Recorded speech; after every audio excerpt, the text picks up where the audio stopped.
Pasikat pa lang ang araw, pero ang mga lokal na mangingisda ng Muntinlupa ay pumapalaot na sa Laguna de Bay.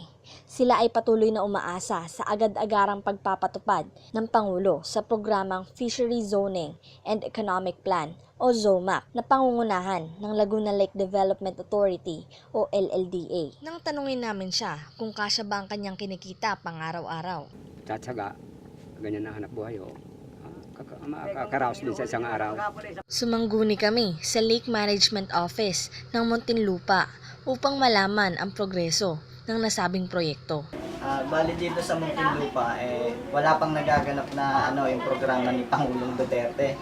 Pero sa kabilang ibayo, sa Rizal, marami na po siyang didemolish na mga fish pen. Ayon sa aming nalikom na datos mula sa Environmental Protection and Natural Office ng Muntinlupa, ang isa sa may pinakamalaking fish pen operators na di umano'y pagmamay-ari ng mga korporasyon, politiko at mga foreign investors na gumagamit ng dummy names para makakuha ng permit. Sinubukan naming hingin ang panayam ni LLDA General Manager Neric Acosta upang lubos na maipaliwanag ang isyong ito. Ngunit hindi niya kami pinaunlakan. Ako si Gladys Mandreza at ito ang ating agenda.